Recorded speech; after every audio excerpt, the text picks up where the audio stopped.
the guys in the car was like, oh, I wonder what was here, like, because at this before, like at this hotel that we were staying at, and like it became a new plaza, like there's malls, there's stuff around, and like the Uber driver was like, oh, I'll tell you what was here. There was cotton here where slaves used to pick.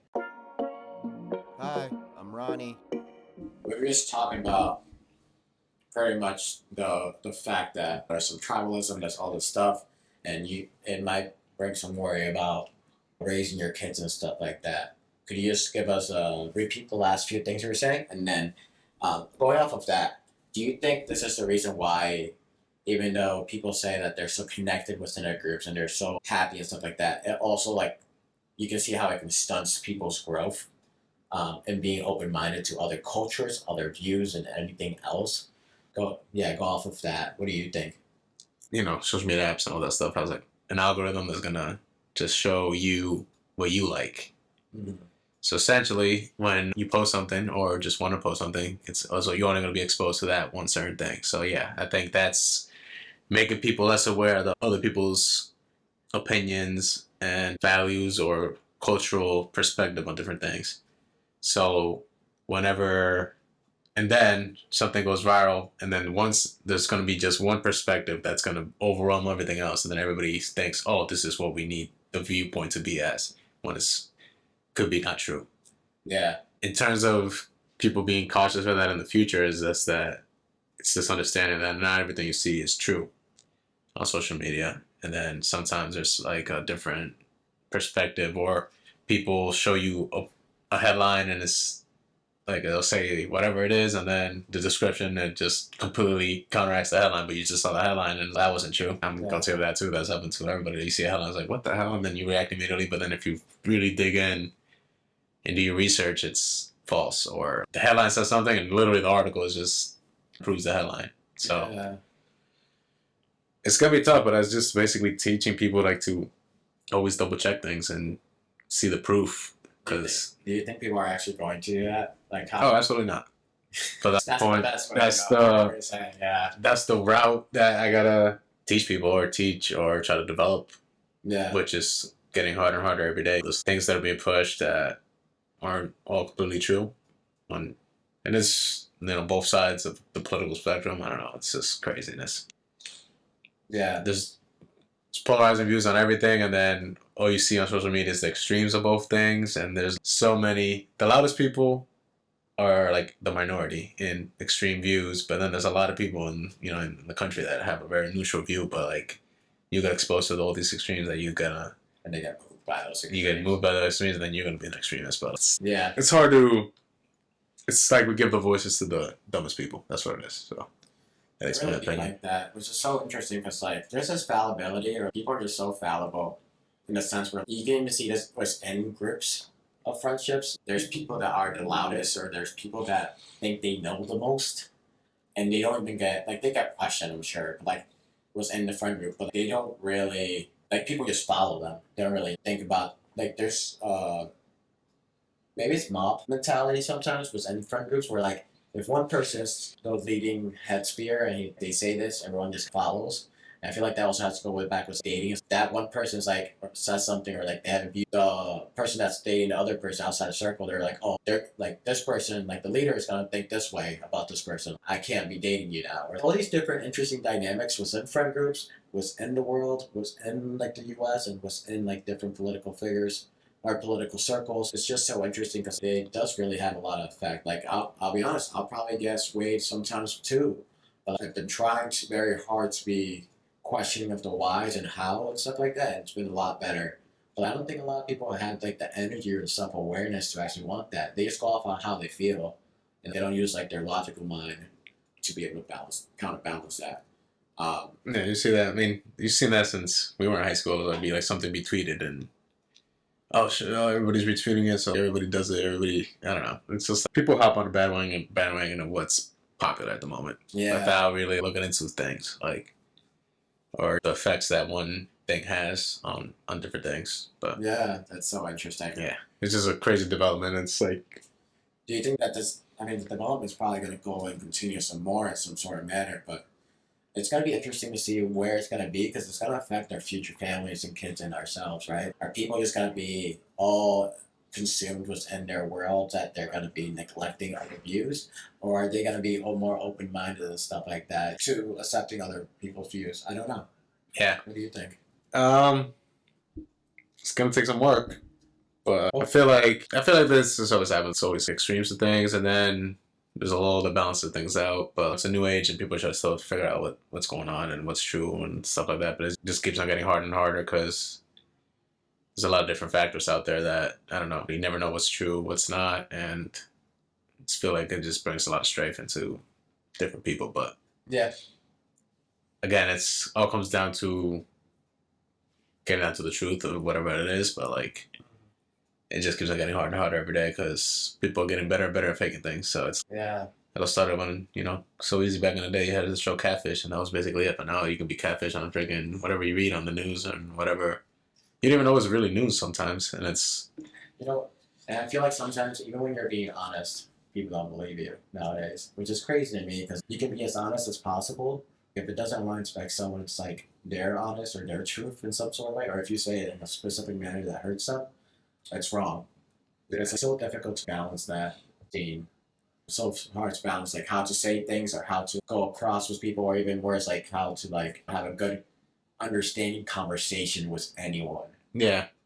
Yeah. I feel but again, it goes down to the travel thing. People don't want to change their views, so it's hard to. But people don't want to change their views because most likely, whenever they look at the news or on social media or anything else, they're just going to be exposed to what they like, because that's what the algorithm does. So it's just tricky because sometimes they really believe what they have because they really stand firm. That's what is truth. But Yeah. How do you go upon and talk? Like, do you just like formally like kind of not ignore it, but like just like steer clear of conversations like that or any type of like debates like that? Or do you kind of try to understand them and see their perspective, and then like the most difficult part is like seeing their perspective and them not seeing your perspective. That could be very frustrating at times because there's so much you can do as a listener, and then like also it's like, hey, like I'm trying to hold my own ground as a respectful individual. If you don't listen to my side or care about it, you're not really respecting me. If you dealt with those situations. never. Like, our friend group has a lot of different political views, obviously, but like I feel like when we talk about it, it's been more civil. I don't really. I feel like because I've been just like throughout college, I've experienced different things that, like, for example, we were lucky that we grew up like in such a diverse culture that we were exposed to so many different people. Like, for example, when I got to college, there's like people that I met from the Bronx that had never met a white person before. So they don't. So it goes both ways. So this person does not know how this person thinks or his culture. Yeah. So we were lucky to be exposed to that stuff. So whenever I'm in that situation, I can probably kind of already make an assumption of why they think that way, and they haven't been exposed to certain factors. So I think like we're ahead of the curve in understanding why people think certain things and why they make the certain assumptions. You think that was college or more of like your upbringing? It's a factor of both. It's like upbringing, because we got to, Sleepy Hollow is very diverse. We hung out so many different cultures and stuff. Then when you go to college, you see how people in their communities were not really exposed to different cultures, and it's a funny dynamic when people like at school made assumptions, and I was like, that's not how that goes. This is how it goes, and then they were. But I feel like in college it was more like people actually listened and kind of developed themselves. Now it's people may say these things without any backup, and it's. And these are, when you say these people, are they like our age? So like you're saying they went through a stage of growth during college, and these just like have stopped because what? Is that what you're kind of saying? No, I'm just saying I feel like now there's a wide range of things. I feel like arguments made without any like facts or backups to things. So like they just say things because that's what it makes them feel better. Exactly, that's what's gonna. I mean, not because that's what they feel better. It's just that's what they're exposed to, and that's what they think is fact. And then they haven't really been exposed to the opposite side of things, so they don't really know what the other story is. Yeah. This kind of goes back to the fact that like they never, once like you're in like that triangle or like that circle, you never, if you stay within that friend group or you stay within that, you really don't see aren't able to see other people's perspectives and stuff like that. You're so consumed by, and then people are pretty happy within their circle, so that's fine. So it takes, like you said, a lot of paying and a lot of trying to work to get to see other people's views and perspectives and stuff.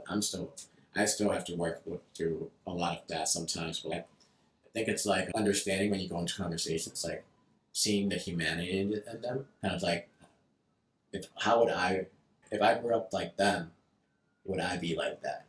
You know how many times I've been in a really bad situation? A good example is this. I was down in Dallas. One of my friends was getting married. He's Nigerian. We hopped on an Uber. We were going to meet him and his family and stuff like that. And obviously we were in Dallas, some individuals may not realize that they are saying racist comments and stuff like that. And we were like one of the guys in the car was like, "Oh, I wonder what was here." Like, because at this hotel that we were staying at, and like it became a new plaza. Like there's malls, there's stuff around, and the Uber driver was like, "Oh, I'll tell you what was here. There was cotton here where slaves used to pick." And right next to me was my boy's best friend, who was also from Nigeria, and he was just like, and dropped his mouth. Yeah, it's wild. And yeah, it's not okay. No. And then we got out the Uber because traffic was really bad. Like, I don't know what was really exact. I think there was an accident or something like that. So we had him drop us off back at the start. And we were talking about the situation and stuff like that. And my friend was definitely very upset. But like somewhere in the back of my mind, I was like, if I grew up like that man here in Dallas, like enclosed in this circle and enclosed like from like, and the only thing I saw was my views and stuff like that. Like I could understand how it could be kind of like that, unfortunately. And it didn't make it okay what he said, but it made me move on from it a little bit better. But, like people don't do that. People get angry and just like, this is like, how could he? How could he? And I'm just like, some people don't have like, they're exposed to these views and these things, and they don't go outside that because it's easy to accept them. But on top of that, you really blame them sometimes. It makes them happy. Everyone's in their slow bubble friendships. It makes them like, you know? Yeah. So what do you think would be like the right answer? How can people go outside that? Yeah, that's what I'm saying. It's going to be hard. Yeah. And obviously, your friend was 100% should be upset by that and should be upset. But yeah, like, at that, I mean, it's all about, like, that guy just definitely probably not too late for him to change or anything, his views or anything like that. But yeah. I could picture that being just like the way he's raised, the jokes that have been made as he's grown up. But that's the dynamic that we have the opportunity to change. But if that's one topic that I think everybody agrees in, that's racism is bad and like jokes of that shouldn't be made. I don't think he was trying to make a joke. The guy, I think he was like. Oh, he was just being serious. Like that's like how that's the difficult part to like swallow. You know what I'm saying? Yeah, no, that guy's completely wrong. He's definitely never going to change. Yeah. But understanding why he's that way, it gets down to the reasoning.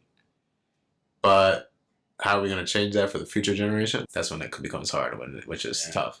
Because, again, theoretically speaking, let's say we go into this guy's friend circle, he's going to be exposed to the same things every day. Yeah. He's probably doesn't have to change much because he's probably just driving his car and moving people around. But again, because of that, he's going to be stuck in that and mindset, that scenario, and sooner or later it's going to be an old thing that he's not going to develop, and people around him are going to be changing his views and be more progress in their lives.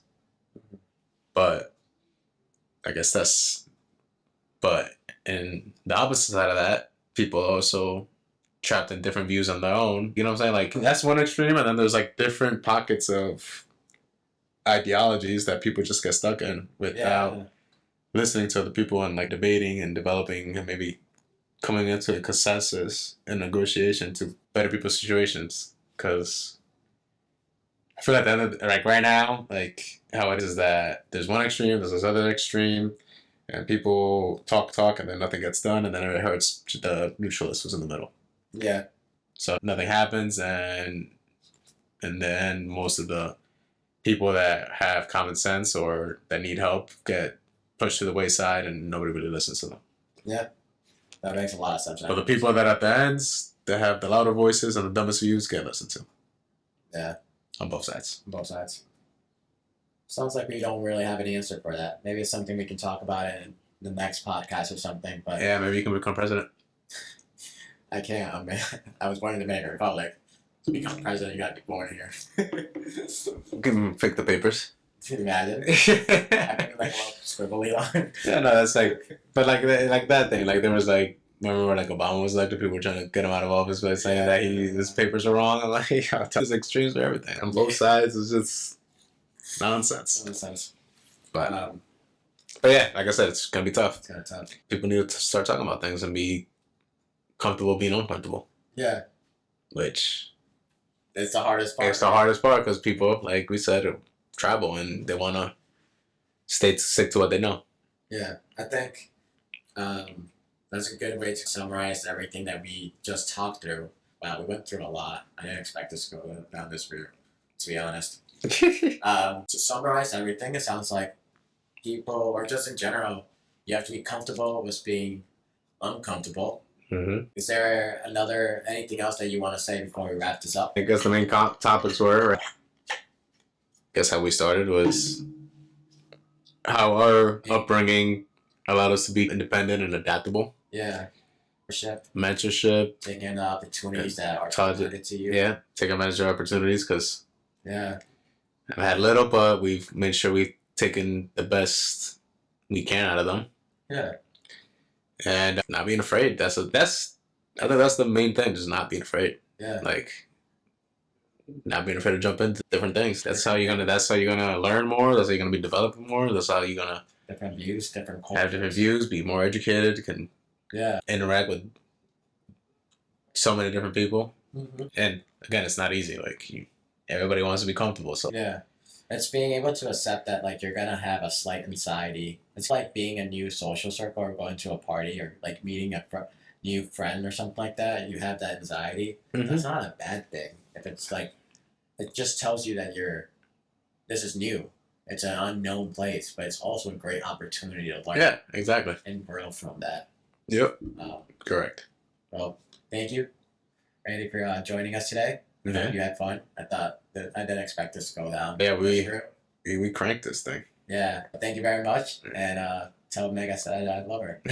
All right. Thank you for having me, man. Till next time. Till next time.